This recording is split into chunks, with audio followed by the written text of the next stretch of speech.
God bless you all. Good morning. How's it going today? Outstanding. Good morning, everyone. My name is Joni Ernst, and I have the great honor of serving the people of Iowa in the United States Senate. Thank you. My Iowans, thank you very much. I have also had the privilege of serving all of you for the past 23 years in the Iowa Army National Guard and the Army Reserves. Thank you. It's wonderful to be with you today, and thanks to all of you who have traveled near and far to come to this event and join us. There are so many important speeches, panels, and discussions that will take course over the next few days. And you are an important part of that. Your voice is very important to us right now. So thank you so much for being here. I grew up on a farm in a small town in southwest Iowa. And my parents instilled in my brother, my sister, and in me the importance of hard work, of service, and of sacrifice. We worked hard for what we had, and when our day was done, we helped our neighbors, those that needed an extra hand. Because that's what Iowans do, and that's not unique to just Iowa. That's what Americans do. We help when others call us.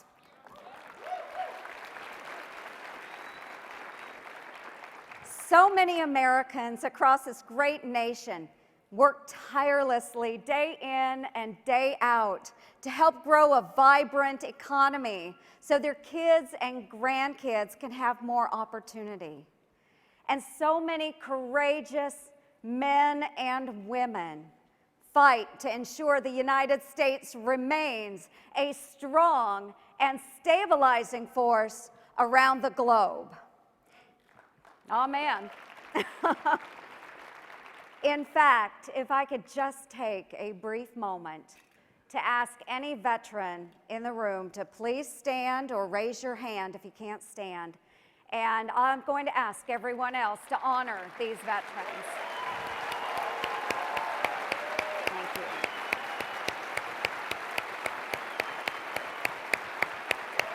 All right.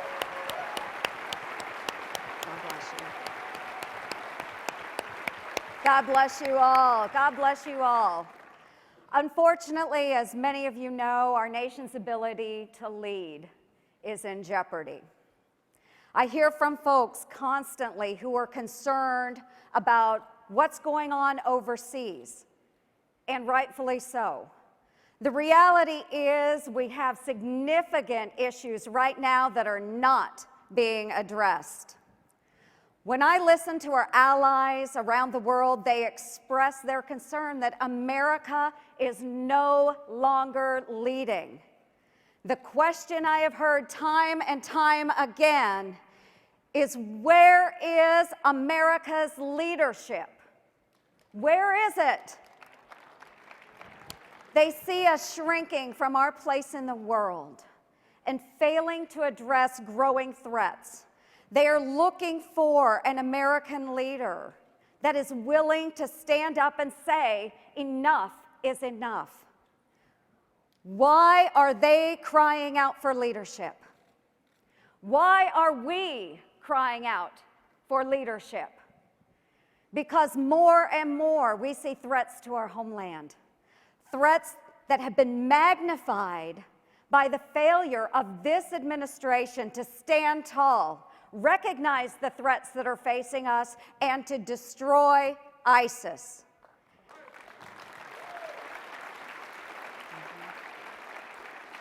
As the San Bernardino attacks proved, this is not just some JV force in the Middle East.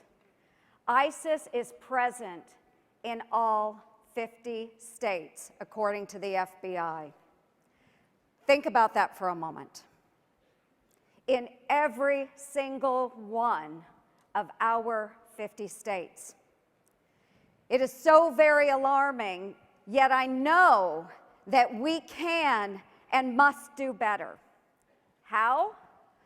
Well, we must first answer that lingering question. Where is American leadership? We've all got to come together, rise up, and find the type of conservative leadership that will confront the very real and dangerous threats America faces in today's world. The reality is the world is in turmoil. Unfortunately, President Obama does not seem to want to face that fact.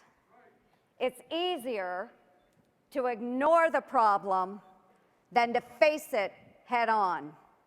And let me give you a quick example. Russia. Russia is taking advantage of our lack of leadership in Europe and the Middle East right now. Over the past 7 years, the Obama-Clinton foreign policy strategy has been to give ground to Vladimir Putin from Ukraine to Syria. That's right.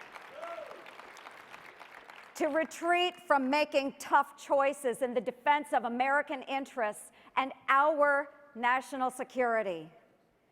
Even when there's a cessation of hostilities in Syria, Russia is allowed to continue with its bombing. How do they get away with this? No leadership. So Russia continues to barrel bomb not only the innocent Syrian population, but also those moderate Syrian rebels that the United States has been backing and have been fighting against the Bashar al-Assad regime. In other words, the U.S. is allowing Russia to bomb the people that we have been funding and arming that are actually fighting for what we want. It doesn't make sense, folks, and we must change course. We must. There are a number of threats out there. We have terrorism in the form of ISIS and other radicalized groups. We have Vladimir Putin, who continues to exude undue influence in Syria, in Iraq, and of course now throughout Europe. We have North Korea, an unpredictable enemy, and who knows what they are going to do next. And we have many other adversaries and challenges looking right at us in this new 21st century world. All this to say, I know there is a better way forward. We need a commander-in-chief who will stand up and destroy ISIS. We need a commander-in-chief who will put America back in a position of leadership and strength.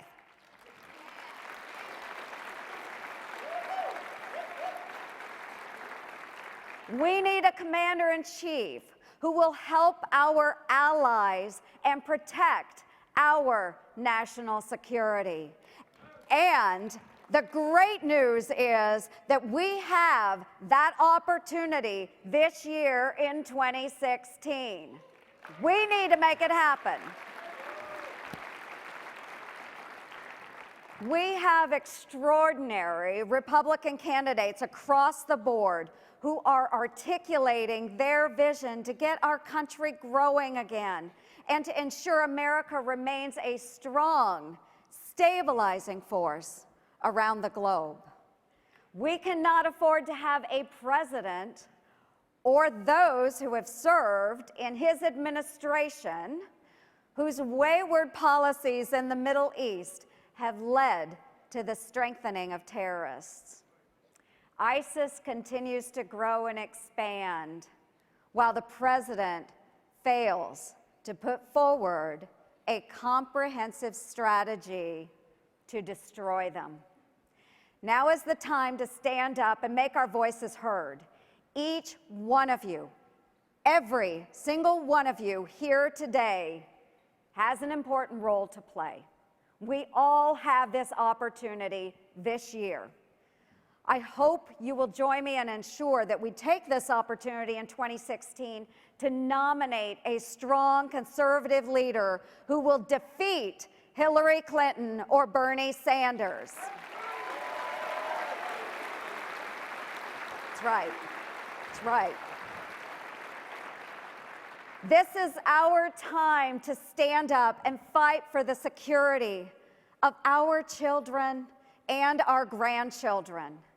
This is the time to stand up not only for our country, but to help our allies and illustrate our nation's true strength and leadership for other countries as well. Thank you, thank you, thank you from the bottom of my heart. Thank you, and God bless all of you, and God bless these great United States of America. Thank you. God bless you. This is my God bless you all. heartbeat song.